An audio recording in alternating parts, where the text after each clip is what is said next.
Hello everyone, today we are going to dive deep into how your nervous system affects anxiety and depression, and most importantly, how you can take control of it. This might sound complicated, but I'll break it down into simple and easy to understand terms. Your nervous system can sometimes get stuck in either an on or off mode. When this happens, you might feel constantly anxious or exhausted without even knowing why. The good news is that once you understand what's going on, you can change it. According to something called Polyvagal theory, our nervous system has three main states. Let's break them down. Number 1, safety mode, ventral vagal or parasympathetic response. This is when you feel safe and calm. Number 2, activation mode, sympathetic response, also known as the fight, flight, freeze response. In this, how you react to danger. Number 3, overwhelmed or shutdown mode, dorsal vagal. This is a more primitive state where you feel immobilized. So what does a healthy nervous system look like? You might think that if you are healthy, you are calm all the time. But that's not the case. A healthy nervous system is adaptive and accurate. A person with a healthy nervous system probably spends much of their time feeling relaxed and safe. But when there is a real immediate danger, they can respond very quickly with a fight, flight, freeze responses, or even in a mobilization response. They can take action and then restore their sense of safety quickly. So a healthy nervous system has a broad range of emotions. You can feel calm, love, activation, excitement, stress, right? But also joy and fun. You can get quite activated, even stressed, and take action, meaning that after a stressful event, it could return to calm pretty quickly. With a healthy nervous system, you are able to relax, sleep well, you are able to eat when you are hungry and stop when you are full. Your body can heal and repair and restore. If you are listening to this and you are feeling a sense of hopelessness, like this is an impossible goal, I just want to remind you, your nervous system is like a muscle. When you learn to use it in a right way, when you exercise it in a right way, it can become healthy and strong. Your nervous system is modifiable. It can learn, develop, change and adapt. So if you're stuck in a chronic stress, it's because your nervous system learned that. And if it has learned that, it can learn the other way too. Okay, so let's talk about how to do that. Our body has a really interesting feedback loop. Our brain, probably through a part of our brain called the insula, is constantly scanning your body to see how it is functioning. And it uses sensations to determine if the body is running all hunky-dory or if there is a problem. So when your body is in pain or something is not working right, it sends a message up to your brain that it's in a danger. But when your body is in calm or soft or relaxed, it sends a message from your body to your brain to chill out. And this is called a bottom-up approach to nervous system regulation. When we calm your body, we calm our mind too. So what does an anxious nervous system look like? So one form of an unhealthy nervous system is called sympathetically dominant. It's when your fight, flight, freeze response is highly active. It's stuck on all the time. And the unfortunate thing is that anxiety makes us more sensitive to threats. So when we are anxious, we actually get more anxious. So if you're stuck in the on mode, you might feel like you are on high alert all the time. You will have a stronger reactions to threats, and that reaction might happen more quickly and to a higher level of stress. So this means that you are less accurate. You are more likely to interrupt things as more dangerous than they are. You are more likely to take offense when none is intended, or you are more likely to feel scared or stressed or overwhelmed even when you are safe. And you might feel irritable. So when you are in the stuck on state, you might feel jumpy, jittery, or an upset stomach, or you might crave carbs. Your heart and breathings get faster. You might feel the need to keep moving or stay busy or to overthink things. And you might also have a hard time concentrating, focusing, or remembering things. It's like your nervous system is stuck in an on position all the time. You might have a hard time sleeping, relaxing, settling down, or playing. And you just might feel like you are on edge all the time, like you are always alert or always vigilant. So usually when people are sympathetically dominant, their alerting muscles is strong. Usually in this mode, you are able to get stressed out and get stuff done, but you might have a hard time having fun, or you feel anxious when you try to relax. So your nervous system isn't flexible. It's rigidly stuck in the on position, and this can be result of trauma or chronic stress, but it can also just be a habit that we fall into it. It could be caused by worrying too much or just simply not knowing how to self-regulate. And again, this is like a muscle. This part of your nervous system that gets activated has become like very strong. But the part of your nervous system, the parasympathetic response that relaxes, is weaker. So it has a harder time the kind of overriding that fight, flies, freeze responses. But like muscle, what you exercise, you strengthen. So you can rewrite this through a constant process of nervous system regulation. You can check in with your body multiple times a day, multiple times an hour. Remind yourself that you are safe, and then choose consciously engage the parasympathetic response in your body. You are choosing to regulate your nervous system.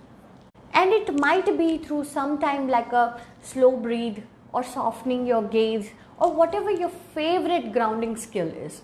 Now we are going to talk more about nervous system regulation in another video.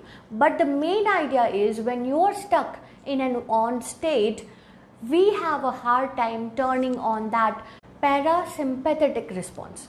Okay, now third state of anxiety in the nervous system is called nervous system hyperarousal. And this is when your body turns on like the shutdown or conserve mode.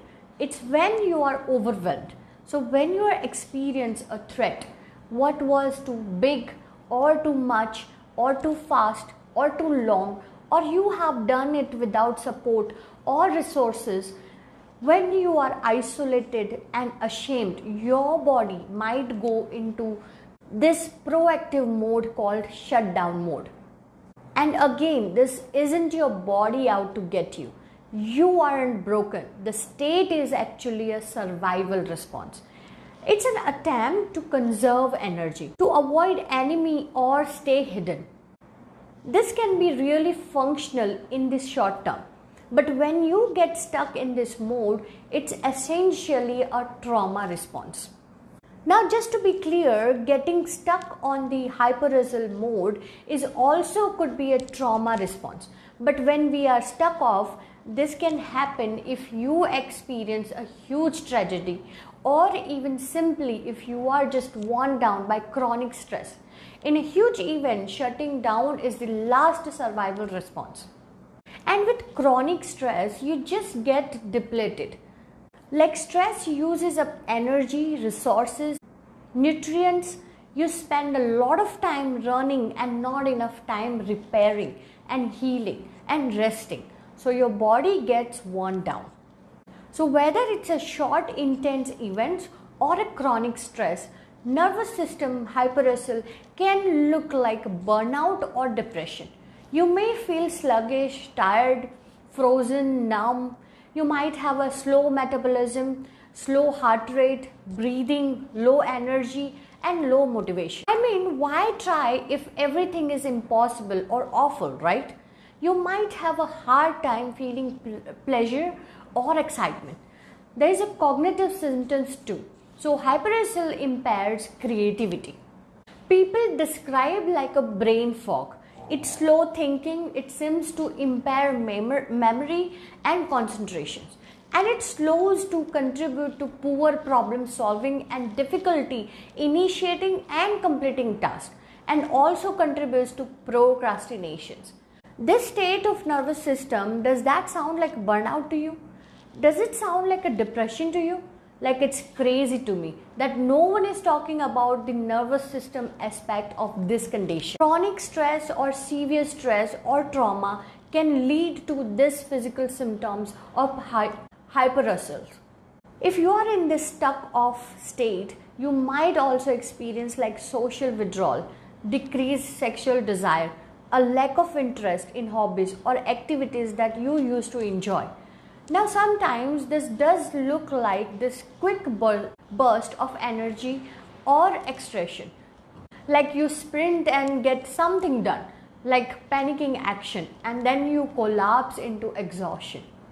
Just because you may be experiencing this nervous system hyperarousal, it doesn't mean that it's permanent.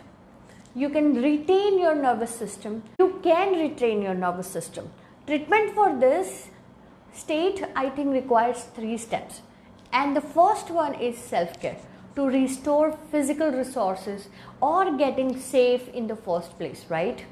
But to restore these physical resources, sleep, nutrition, rest, taking care of your body with like medical treatment and support or exercise. And then the next step to get back to the state of safety is activation. So you have to actually get moving. You have to move through the polyvagal ladder through activation to return to calm. And then lastly, you have got to create a sustainable approach to solving problems. So finding a ways to face and solve problems so that they don't become overwhelming all the time for you. So whether that's, getting your financial ducks in a row, sticking to a budget, or setting boundaries with people, or learning to actively accept what you can't change, you got to learn to restore and return to a sense of safety. Okay, so I have mentioned trauma a couple of times in this video. What does trauma have to do with this? So trauma, or at least my understanding of trauma, is your brain or body's deep learning system.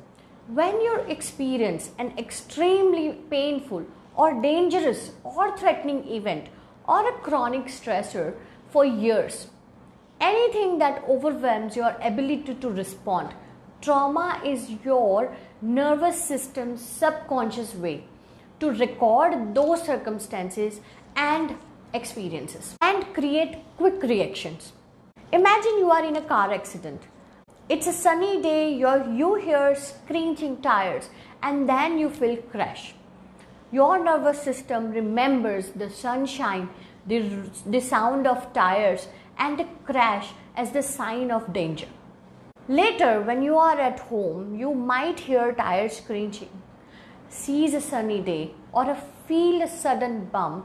Without realizing, your body reacts as if you are in a danger again. You might suddenly feel scared, angry, or shut down and not know why it is happening. This happens because your body learned to connect those things with danger. This is your body's way to trying to protect you. But when you get stuck reacting like this, it can make a daily life harder. Like it's this deep subconscious learning. So this is one way to understand trauma, is to see it as deep in a subconscious form of learning that your nervous system does to keep you safe from threats. But unfortunately, these defense mechanisms don't really serve us that well in a long run. And when we get rigidly stuck in this pattern of hyper or hypoarousal, it interferes with our health and our mental health and our ability to enjoy our life truly. So what can we do about this? We cannot just treat anxiety or trauma or depression or burnout in our head or in our thoughts. We have to treat it in our body, in our nervous system. So the first step is becoming aware. So I'm going to make a wild guess right now that you don't actually know what anxiety is like in your nervous system, and that you're constantly trying to distract yourself from an uncomfortable sensation, or you're constantly intellectualizing about it. Or maybe you are just never been taught to notice what's going on in your body. So the first step is becoming more aware of the state of your nervous system. If you're feeling stuck in your anxiety or depression, remember that your nervous system can learn to be healthy again. It's like a muscle. You can strengthen it with the right exercises. By becoming aware of your nervous system and learning how to regulate it, you can overcome anxiety and trauma. You will feel more relaxed, joyful, and able to enjoy your life again. Thanks for watching this video. If you found this helpful, be sure to check out our Udemy course on stress resilience mastery. In this course, I have added multiple exercises, practical tools that you can actually implement in your real life, and with a lot of deep knowledge on this. The link is in the description. Don't forget to like, subscribe, or hit the bell button for more videos like this. See you next time.